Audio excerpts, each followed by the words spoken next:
Back with more sex education. This is episode 3 of season 3. Always love it when... Is it just me who loves it when the season number and the episode number line up?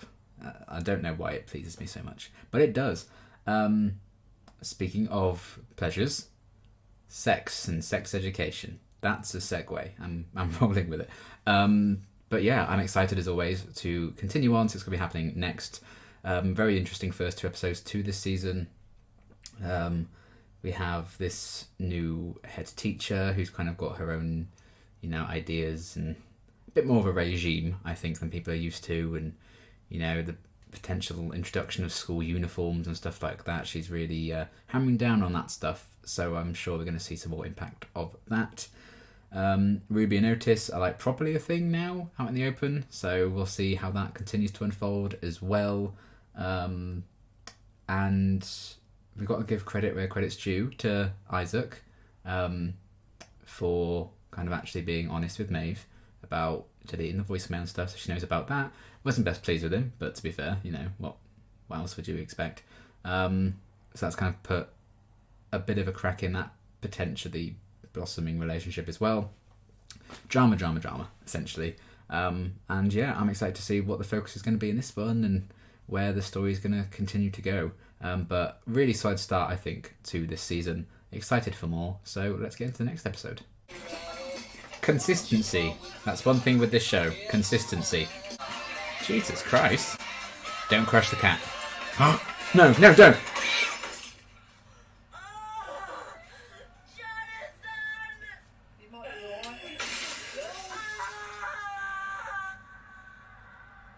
I can't even find that funny. Oh my god. Oh, all moved in. It's so weird that they're exes and now they're kind of got like a sibling dynamic. There's a fascinating website I could direct you to that highlights the wide variety of different vulvas if you're interested. Yeah, great. And then I got on the bus. Oh. And there was this. We could move you towards healing the relationship with your body again. Would you like that? Yeah, I'd like that.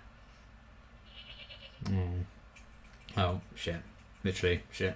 How many more must die? Oh, Jonathan.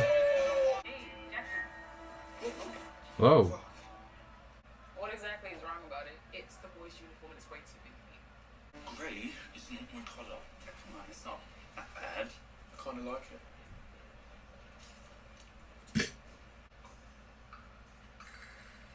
Oh, hello, oh dear. Return the poems I wrote for you. That is, if you haven't destroyed them. I still have the poems. I burned everything you ever gave me in a small controlled fire, so... Okay, I will get you your That's poems. Thank you. therapy. Good. I feel like we barely see each other at the minute. Oh, everything's fine. I'm just really busy with my baking. Oh. Oh no. The new school anthem on CD said Toti. God. God, they both did that. You don't want to wear a skirt, that's up to you. I'm a feminist. I understand. But you will wear a uniform that fits you. No baggy trousers hanging around your ankles. Well, I actually... think I'm being more than fair. I mean, it's a compromise at least, but It's not appropriate for school. how are they gonna This isn't a campus. do their best work at school if they're not comfortable? So I'm going to see what I can do about getting some funding. So you better get that application in as soon as you can. So she'll do that, but you I can't mean just it about the hair. have your hair. Okay. You know what? Nice gesture. Have you got a spare key? No, sorry, I don't. But why don't you come wait inside till Maeve gets back? Well, you're very talented. You've even captured her angry eyebrows. I'm not slipping off. What an unlikely pairing. Unless he just paints the devil or something, I don't know. What are you doing here, cockriser? Don't call her that, please. Your girlfriend's charming. What did you want to talk about? Don't worry about it. Ah! I think you're going to wear something smart. What? Mum, should I jump? Your dad has very good taste. Those were my mum's, actually. She loved everything with peonies. Oh. Did you get pregnant? pregnant on purpose to trap my dad? No. Oh! Oh, wow. I really care for your Then dad. why did you hurt him before? I mean, fair questions. Right then, let me try some.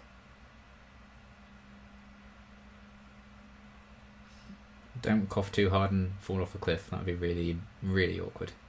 So why did you go all woozy today? It's anxiety. I've always had it. Well, that's what I figured. I think now I'm not swimming. I get that sometimes. I was thinking if I don't swim anymore and I'm not head boy, then you might find I'm not very good at acting. And just who the hell am I? You're 17, you don't have to have it all figured out. That's also true. This is not the message. I'm 25 and I know fuck all. Maybe try. Aww. Hi. Who could have pictured this double date in season 1, eh? Free. It's hot. Take your fucking jacket off.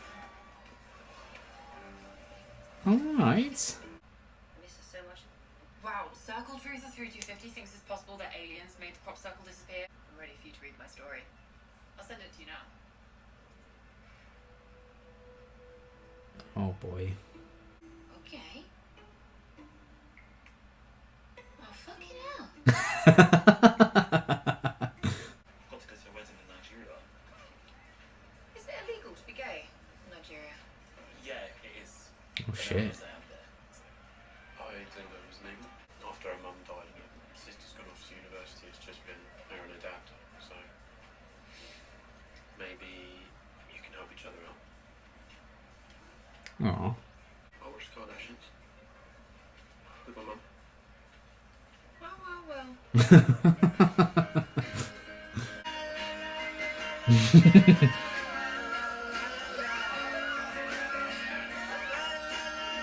Oh. I was going to say that was sweet for a moment, and then they did that. It's nice to see them all have a good time. I'm starting to get along, Adam. Oh. This was nice. Adam texted me once he watched the Kylie Does New York spin-off, yeah? Okay. Bye-bye. Oh, that's fine. Okay. See, I could just watch a whole show of scenes like that. Baby kit. And they're just having fun together. I don't need the drama. I certainly don't need cats fucking dying. Thor? That's the name of the superhero with the pumped up muscles. Mm. It's a bit silly, isn't it? What's my father's name? It's a bit of the Thor spot, eh? I'm actually surprised that you think like this, Jakob. It's so old fashioned. I mean, next you'll be telling me that you vote Conservative. I don't vote. What do you mean you don't? Oh, fine. Would you like to see my house? Why, yes, I So annoying sometimes, Otis. Adam, stop it, man. I don't understand. Did Raheem understand? Oh. Why did you say that? Didn't go there. Oh, dear. Why did you keep all of his stuff? I mean, yeah. It did feel like Raheem was kind of stirring the pot a bit there. And this is Eric, Adam's. Friend. Hi. Hi. Hmm. Lovely to meet you. Mate. Oh, just stay for a bit. Let's hang. No, Dad. Please don't say hi. This is the first time I've got a partner so long. It's quite nice, Hmm. right? I like going on walks when I need to calm down. Because you have an illness. What? You do. I'm sorry. And I know it's not your fault, and I know you're trying, but you haven't beaten it yet. And you might not for a really long time. That doesn't mean I won't always love you. I think there's ground to build that relationship back up, which I wasn't expecting. So that's good. It's nice to see her happy since she's been dating you. Always going on about you. Aww. Notice this and notice that. So you want to stay over? Thank you, but I should get home. God. I should probably get home too. Since her and me could never have kids. She really wanted them, but they just never stopped, you know. So Oh. Jonathan was kind of like her son. Oh. Grief hits people in different ways. And maybe that's why she wants to be intimate with you. And you're kind of like an old man in a kid's body. He is. Yeah, I get that a lot. Every time I'm around you, all my cells are fizzy and alive. just wish Mood. I could take back what I did. But if you ever lie to me again, I will cut your ballsack off. Okay? That's fair. Also incredibly lucky that Otis ended up getting with someone else. That kind of helped his case, I think, in the end. Oh. Oh. Oh, turn up over a fake dead cat. I know this must be hard for you too, so you can borrow my records whenever. Thanks, Otis. That means a lot. But she should have asked, I think. You and Ruby are getting pretty serious then. I wish it hadn't taken them 3 seasons to properly give Ruby more of a character, but I'm glad they're doing it now. Oh, straight away calling Maeve. I love you. Oh, that's nice. Good night then. Oh, Otis, you do everything wrong. Oh, that's horrendous. Oh, I'm sorry. Oh, God. That's the worst fucking feeling. Oh, no, I want to die. Oh, God. Okay, then. Another fantastic episode. Really enjoyed it yet again. I find this show incredibly difficult to do afterthoughts for, because I just think there's so much to talk about, and they put, so many different stories and characters in each one.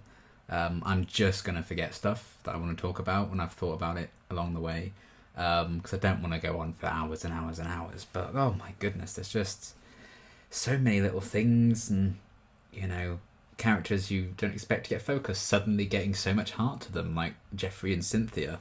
My goodness. I've just got this huge long list of names of things to talk about.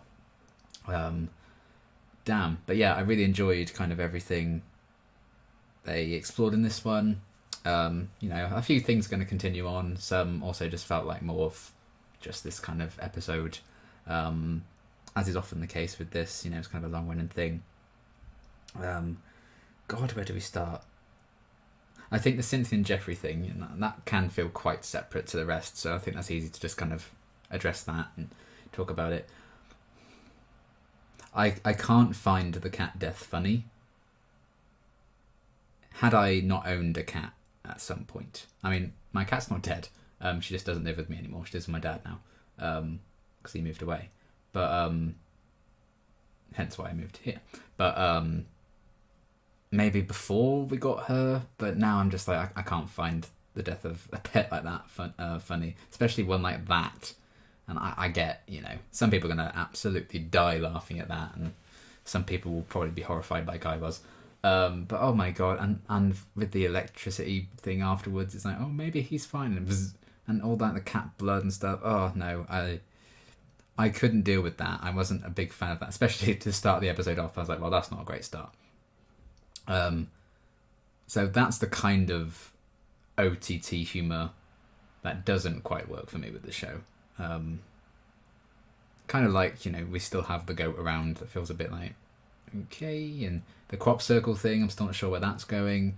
I feel like maybe that's more so just bleeding into a storyline for Ola, because she seems to feel a bit, separate almost, and it's like, it's about Lily's, interests and Lily's book or whatever, and nothing about Ola, and that's, I don't know if that's going to create some kind of distance and drama for Ola and Lily as a couple, maybe, and tying into like her feelings of loneliness and stuff. But yeah, I was just like, no thank you. But it did at least, they ended up bringing a lot of heart into it, I think, in the end, with those two, and they've been background characters, I think, since season 1. I think we've seen them around a lot. So for them to actually get kind of like a mini story was really great. Sadly, it was at the cost of a fake cat death, and I understand. It's not real, I understand. But, some comedy's in poor taste for a cat owner like me. But yeah, I do like that they use that to then explore, a sexual relationship between two adults, which obviously the show doesn't focus that much on that often, because this is mainly a show about people at school, or sixth form, I guess, is it by this point? I can't remember. So that's nice in itself. But then also, putting a spin on it, like it's through grief that she's kind of, Cynthia seems to be overstimulating on it, so she doesn't have to feel the pain of losing, her cat, and how they tied that into they've never been able to have kids. She wanted kids, but she couldn't get it. So, she had the cat instead.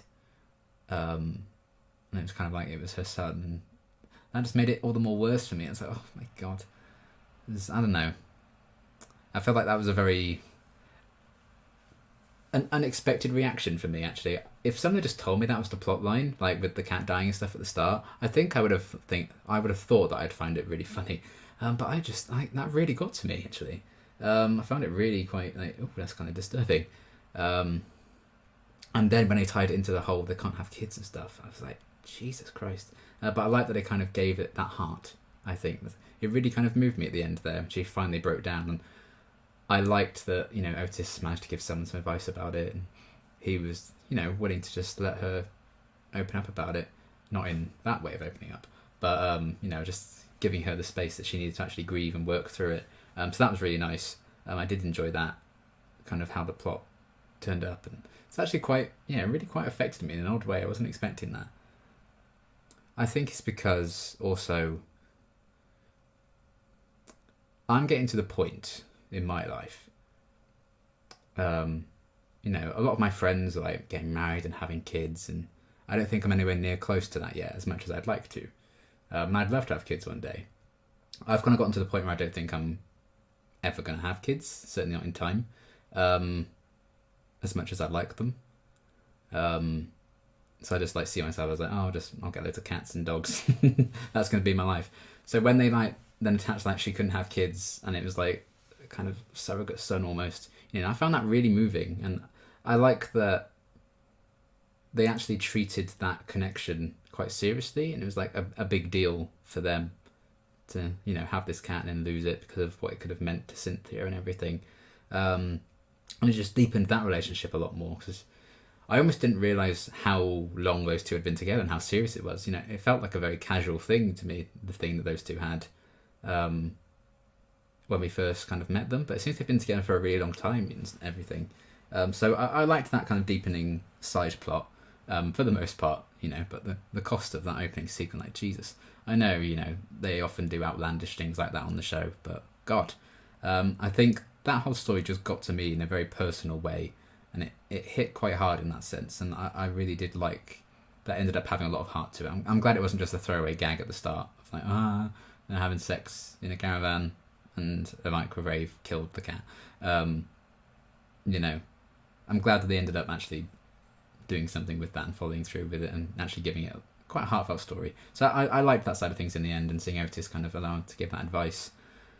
That was really cool. So that was a nice little side story. I guess I just need to go through it all, I think, bit by bit. But Otis, oh boy, I love you, man, but come on. It's such a mess, I like that these are real people. All of them do things right. All of them do things wrong. There are moments when I was like, oh, that's really sweet from people in this episode. And then 5 minutes later, I'd be like, what on earth are you doing? So that felt very real to me in terms of that. And, we had the lovely moment between Otis and Jeffrey. We had him kind of coming around to Adam and being like, oh, he's actually a good guy, and taking on board Adam's comments about Ola. And he's like apologising to her about everything. I will say I'm kind of on Otis's side about the Ola using his stuff thing. At least ask. I feel like that's the decent thing to do, is at least ask. Or maybe that's just my Britishness coming through, and I'm like, I need to absolutely get permission to do every little thing. I don't know, but I was kind of on his side for that kind of thing. But then, some of the comments he made and stuff, they were bad at each other there. But I like that he clearly learned from that, and you kind of understand he comes from the place of he's an only child. Ola is such a big change for her because, it's like restarting her life all over again. That's such a huge adjustment to, have more people, have like almost a brother figure who's also her ex-boyfriend. Some kind of maybe unresolved resentment towards Jean, like the suspicions that, she got pregnant to trap Jacob, which obviously I don't think was the case, because she put off telling him for months and months that she was even pregnant, so she wanted to trap him, she'd have told him straight away. But, you know, you can kind of understand her reservations because Jean did hurt Jakob. And then everything with, like, her mum's stuff, unpacking all of that and using all that stuff again is probably bringing that all back again. It's like, oh, wow, we've really moved on from her. But I do think it's quite sweet that they're keeping some of her stuff around.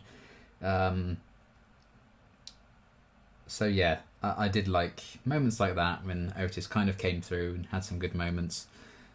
And, you know, I think him and Ruby do make a good match. They are a good pair. But then, like, they had the bit where he's like, you know, Maeve's still always going to be on his mind. That's the thing. And then that final scene, oh, God, I cringed into myself even more than I think I've ever done on this show before. And that's saying something. God, I mean, it's twist. I don't know what I would have done.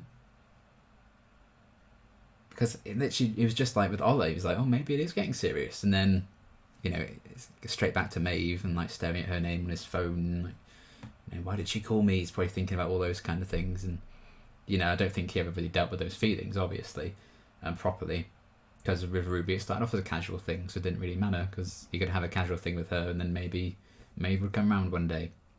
But now things have deepened like that. And, you know, they went bowling and they had a good time and they were showing that Ruby could connect with people, Adam could connect with people, and he was connecting with Adam. And then, you know, he was the first person that she showed her house to and, you know, introduced him to her dad, who we'd talked about, I think, last season. So when we first mentioned him. And yeah, it's just, I mean, if he doesn't love her yet, or he's not going to love her, he's not in love with her, you know, you don't want to just say it and string him along, do you? But I feel like he could have more delicately handled it than coming across as obviously quite shocked. And he's like, that's nice. Good for you. So that was awful, and I felt so bad for Ruby there, because they've finally actually given her a real character and real depth. But again, there's caveats to it as well, because, you know, when she like snapped at him to take his jacket off if he's hot, you know, it was like, calm down. And, you know, she's still not fully ready to embrace the side of a relationship, I think, unless it's just the two of them. You know, she didn't want to like meet him beforehand to, you know, go to the date and stuff like that. But I think that was more so to do with like she was a bit self-conscious about her house and everything. So once they kind of worked through that barrier, you know, I think she was kind of in the place there where she could tell him. And then, oh my God. So yeah, I do feel so awful for Ruby. Like, oh, it's not a great feeling. Not a great feeling. I remember at school, there was a girl I really liked, and it was her, me, and my best mate at school. The three of us like hung out all the time, and I liked her a lot. And then she messaged me once, being like, "Oh, can I talk to you so a day? Like, you know, I want to talk to you about something." I was like, "Oh my God, is this it? Is this happening? Like, is this going to be a thing?" Like, and she met up because she wanted to tell me, like, "I really like your best mate." Like, should I tell him? How do I deal with this? And I was like, well, I hate my life. It's such an awful feeling, and I am intrigued to see how Ruby's going to kind of deal with that, and yeah, what that means for her, because they've really deepened her character a lot now. You know, the fact that she's like talking about Otis all the time at home, you know, it's just like a night and day personality thing, because she's just not ready to be that vulnerable, I guess. I think she's kind of seen that vulnerability with her dad, and the fact that, you know, he's in pain, he's suffering and stuff, and she doesn't want to come across as weak to anyone. She doesn't want to ruin this potential image people have of her, of having this like grand house and stuff and her life so perfect, you know. I think for her that's an escape, so she doesn't want to break that illusion to anyone, because then her life is just terrible all the time, or, you know, life is hard all the time for her. And I just wish we kind of explored that a bit sooner than the show's third season. I mean, we've got a bit in season 2, but, you know, I'm glad that at least they're properly diving into that now, because otherwise, you know, that ending just wouldn't have worked if we didn't really actually grow to care for Ruby quite a bit. And just the little wholesome moments, like when she actually just got lost in the double date, and she was having a really good time, and the fact that she like bonded with Adam over the Kardashians. You know, I mean, her treatment of Eric still leaves a lot to be desired, obviously. So that wasn't great. But yeah, it was really lovely to kind of have a few of those moments and to see, you know, how much she can have, you know, she can care. She has such an ability to care. And the one time she lets herself be a bit vulnerable and properly show that, Otis does that. And again, I don't know what I would have done. I don't know what Otis should have done, because if he doesn't love her back, then of course he's not going to say it, because that would be awful as well. So it's kind of a lose-lose situation, I guess, but there's no heart-sinking feeling like that. And God, what do you do? You know, what on earth? God, I don't know. I just feel awful for her. And you know, Otis is a very awkward person anyway, and if his mind's still on Maeve, sometimes that's going to obviously be a thing.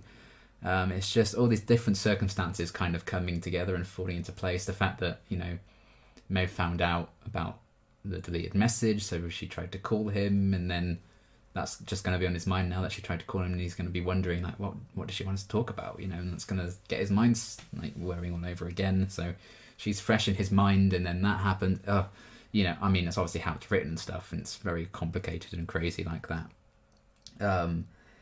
So I don't even know where to begin with any of it, but Jesus, it's a mess, essentially, an absolute mess, and we'll have to see where that goes.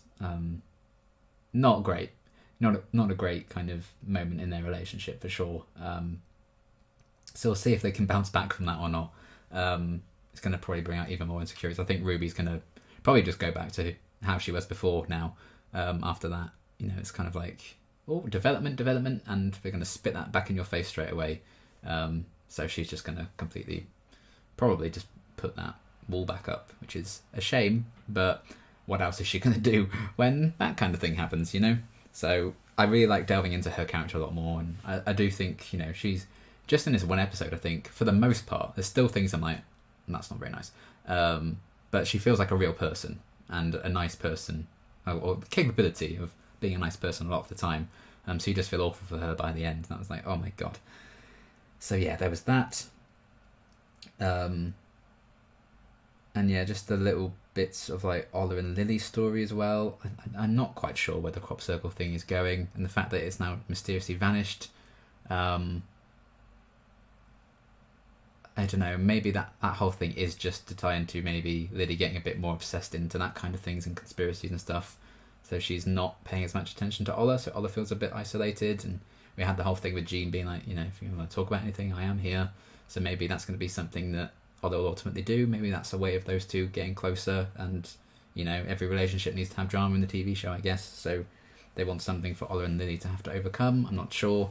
But, you know, that was kind of interesting. And while I wasn't a fan of like Ola just taking Otis's stuff, I do kind of get where she's coming from with being quite, you know, the whole Jean thing, having her reservations about that because of how Jean hurt Jakob in the past. I can completely understand that, so I liked that side of things as well, just balancing it out. And, you know, I felt bad for her when Lily was just like, but look at my book and look at these conspiracies, and, you know, completely glossing over Ola still trying to deal with losing her mum. You know, she was like, oh, I miss her even more than normal recently, you know. And that was just completely disregarded. So, like, just want to, you know, shake all of them, like, listen, communicate to each other better, be good. But I guess there's no drama without it, so fine. And then, yeah, Jean and Jakob just, again, still disagreeing on so many fundamentals. I do think they rushed into this whole thing. You know, all of them moving into one household, and Jakob has his own ideals, and of course that came from how he was raised and stuff, and some of that I think needs to be changed. So they might bounce off each other all over again and just more conflict. I feel like they already kind of did this with them in season 2. So it does feel weird that they would then just, like, say, screw what the professional therapist has said. Let's just dive back in and get back together and, you know, all move in together straight away. And then, you know, they hadn't even discussed baby names until they'd all moved in together and stuff. I'm like, I don't think you guys have thought this through. But sometimes you just have these idealized versions of things, and you're like, oh, it's going to be absolutely fine now. We've gotten over one hurdle. There's not going to be more hurdles, right? Oh no, hurdles. That's kind of what it seems to have been with those two. So I don't know how they're going to navigate through that, but we will see if they're just retreading the same kind of conflict from season 2 or not, or if there's going to be a bit more to it than that. We'll have to wait and see. And I loved Jean and Amy in their scene where Amy was like opening up about her struggles. I kind of wish we got a bit more exploration of that. That seemed to just very quickly disappear, Amy's plot in this episode, but a lot was going on, and there's still another 5 episodes, I think, in this season, so there is time for it. But just give Amy more screen time, please. But yeah, I liked them kind of opening up, about what she went through, and she's still very much struggling. I like that she's saying, I thought I was getting over it, but I'm not.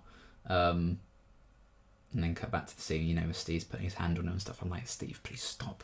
But he doesn't know. He thinks she's getting better because, she's like, oh, let's hug at the end of season 2. So he probably thinks they're making some steps. But, communication. But if she finds it hard to talk about, of course she can't communicate with him. So it's just a awful mess of shit and pain.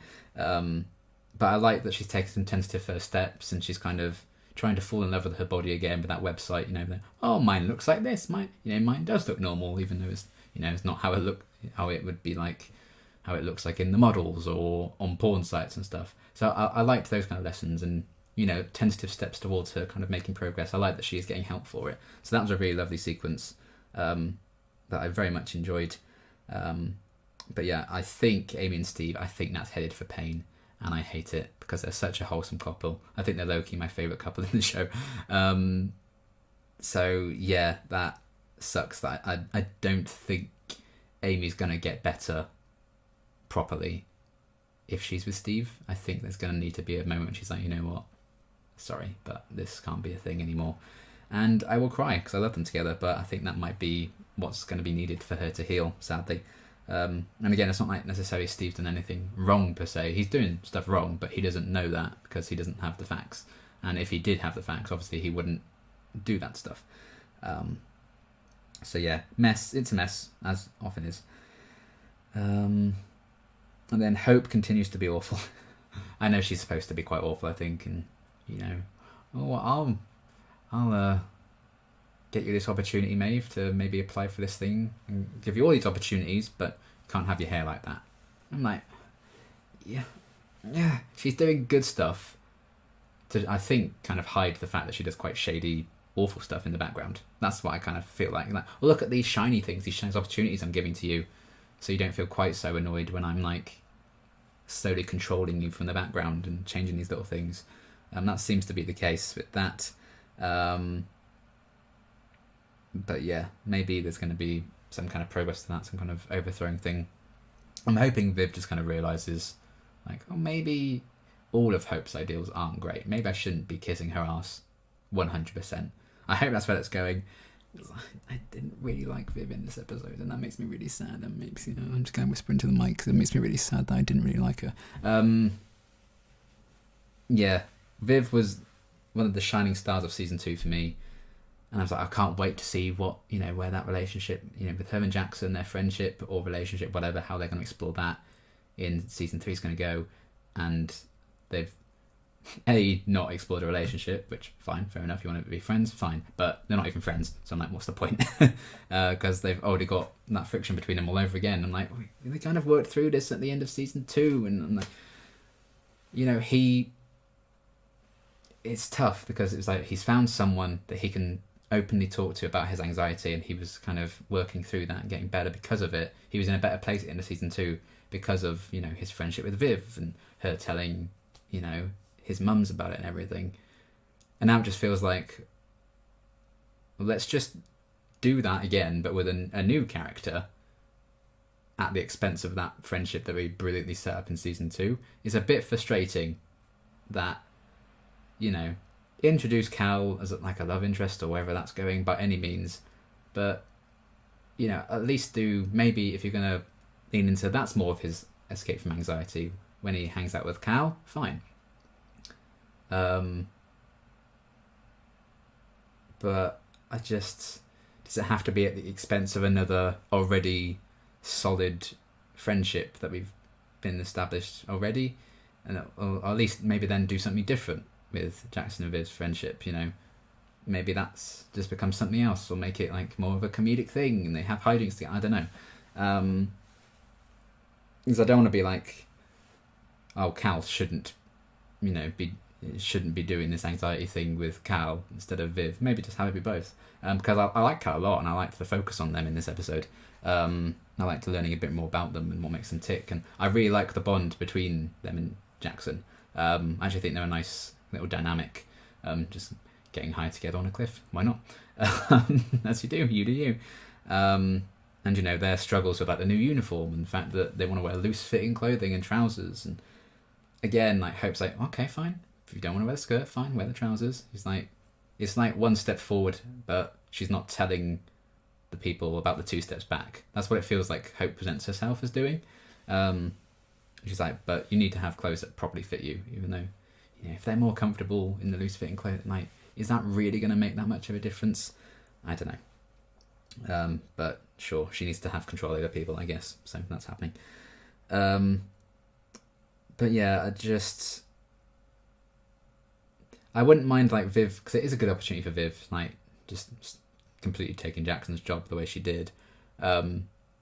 Okay, fine if that's how it goes out, but I just wish she was a bit more in tune with Jackson's feelings, which was literally a huge part of her character last season, and it's like she's just forgotten that in favour of, oh, I need to do this, I need to do that, when her journey last season was realising that she does also need friends, and she found a good friend, and she like defended Jackson's honour and stuff, you know, the guy she liked last season.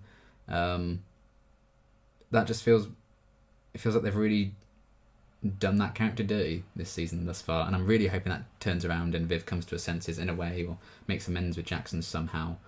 It just feels like she's completely disregarded her feelings to make it all me, and that's not Viv. I don't think Viv's that selfish. She's interested in her career and everything, of course, but she still cares about people. And I'm not really getting that. Maybe she's just more consumed because, you know, leaving the school and her future's even closer than it was before, but, you know, just between semesters, she's like a new character. I'm not enjoying it very much. I do feel like they've gone backwards with that character, which is a huge shame because I loved her in season 2, and I really hope they kind of turn that back around.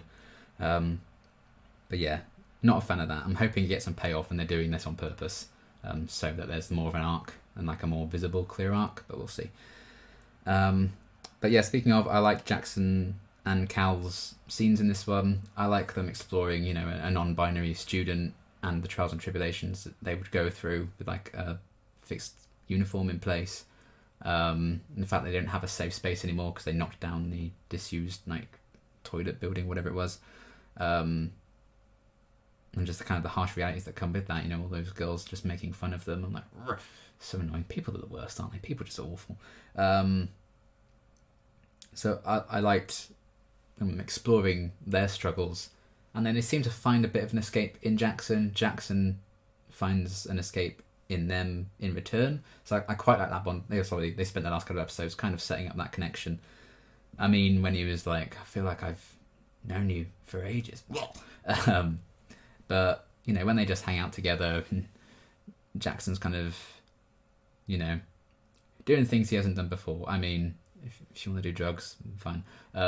Not for me personally, but, you know, recreational thing and blah, blah, blah, as long as it's not like a super bad influence thing and he, you know, goes down a dark spiral. But it just seems to be a more like a casual thing for fun. It's not like all they do.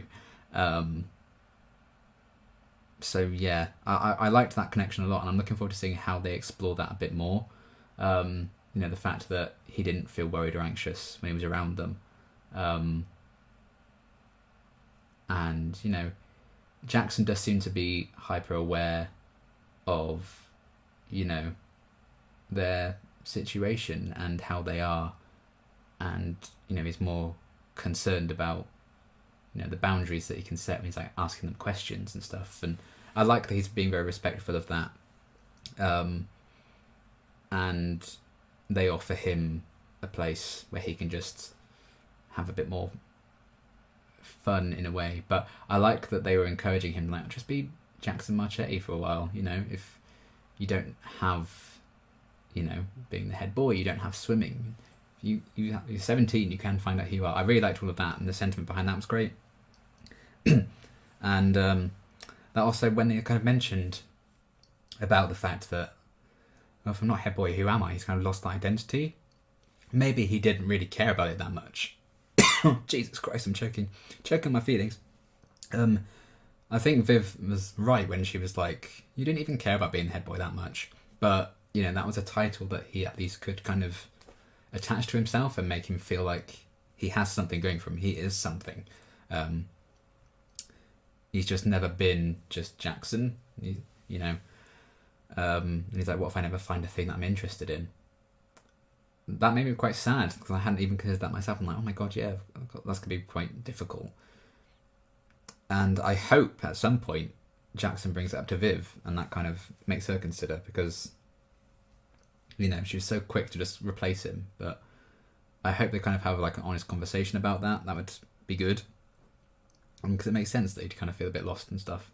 And then he kind of had a moment where his anxiety like made him a bit faint and stuff, which I get a lot.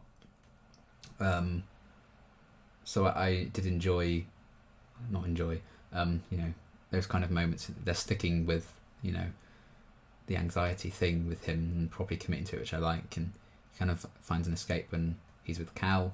So that's quite wholesome. I do like that very much. So I'm interested in where that's all going to go. Oh my god, I feel like I still have so many characters to talk about.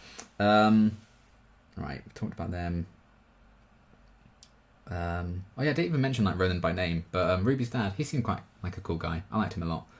So he was fun. I hope we see a bit more of him.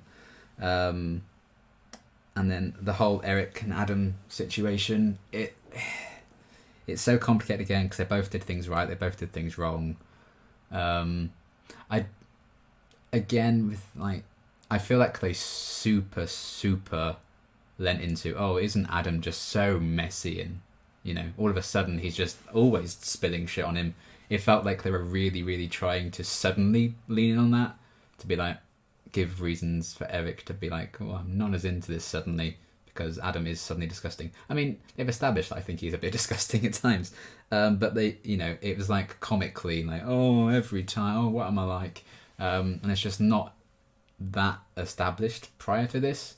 You know, if it had always been like a recurring gag, then maybe, but it didn't. It felt like they just comedically hand it up in this one, just to give Eric another reason to maybe doubt where this relationship's going, when they already have a very good reason in the fact that Adam isn't fully comfortable, you know, being openly in a relationship with another guy yet, and that still also is a factor in this episode. So they didn't even need to. I don't know. I feel like they're just trying to push more and more reasons to cast doubt on that relationship, so there can be more drama, of course. But they're already doing that, and I don't know if they needed that per se. And then Raheem coming along being like, I want the poems back, and, you know, the fact that Eric even kept those poems, you know, that was obviously going to piss Adam off a bit, kind of fair. But also, you might just not overthink it. You might not realise that he still had the poems and the books and stuff. But then, you know, he couldn't find the Maya Angelou book, and then at the end Eric was reading it. I'm like, is he like, are we moving back to Raheem, or is he just going off Adam because Adam's not ready? You know, I don't blame Eric for not maybe wanting to be with someone who's not fully ready yet, because he just wants to, you know, be happy in a relationship. And if he's not getting that from Adam, then I understand him, you know, maybe being like, if you're not ready for this yet, we can't be together. But it's just so quickly, like, is he moving back to someone else? Is he just going off it entirely? You know, it feels like they're just throwing loads of conflicts at that relationship and seeing what sticks, rather than just going with something. So again, there's some moments like, obviously, Adam can't call Eric his boyfriend, he just says his friend, when they come back and Maureen's just there making out with that Hugh guy. You know, I understand Eric being quite hurt by that, and he'd be upset by it. So I get that entirely. So it's not like, you know, either of them are particularly faultless in this.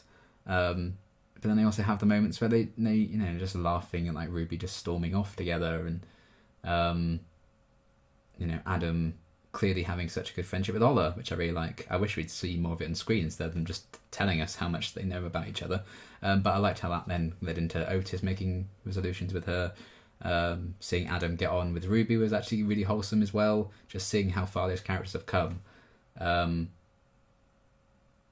it's partly Eric not recognizing that sometimes, but also I understand his frustration, and he also deserves to get what he wants out of that relationship, and if he, he's clearly not getting that, but then you're gonna cut ties, or like what is the what's going on with like the poetry and stuff, like holding on to that and the book, and I don't know, it's all a bit kind of confusing right now, but I guess that's how people are, so there's going to be more conflict there. There seems to be conflict with them in every single episode, to be honest. So maybe that's just where they're going to head to it. Like, at the moment, as things stand, this just isn't working because we have an issue every single episode. And yeah, Raheem just like appearing in front of them. I don't know if he was purposely stirring the pot a bit. Was it a bit petty? I don't know. Probably. And again, you can't really blame him because that was quite embarrassing for him when, how that all played out at the end of last season. But he didn't exactly paint him in a good light either. I don't know. It's a complicated situation, and I'm interested in everyone's thoughts on like where to come from, because it's not like there's any one person to blame. I think, I can see everyone's reasons for why they act the way they act, but I'm just like, don't act like this. But at the end of the day, it's a TV show, so of course they are. So yeah, there was that. We'll see how they develop that, or don't, or send it all crashing to the floor in a fiery pit of hate. I don't know. And then yeah, everything with Maeve, Erin, and Isaac. Erin and Isaac, unexpected pairing of characters I actually quite enjoyed. I love seeing how talented Isaac is, and like how can he like paint that incredible talent.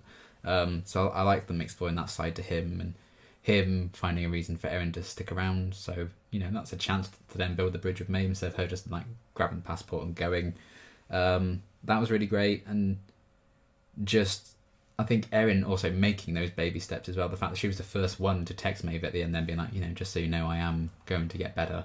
And I liked Maeve also kind of calling Erin out on that. Like, I did what I did because you're sick and it's not your fault, but you're not better yet.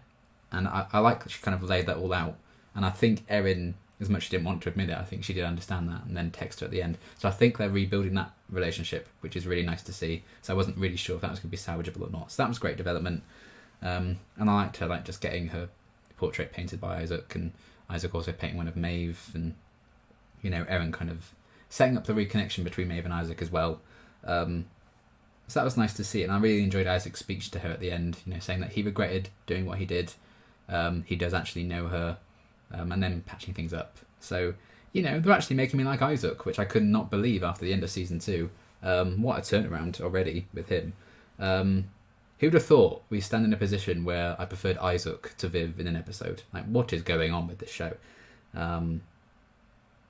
So yeah, I really liked that kind of last scene with those two as well, and him kind of giving that nice speech, then patching things up. So I imagine that's going to be a relationship that continues to be explored,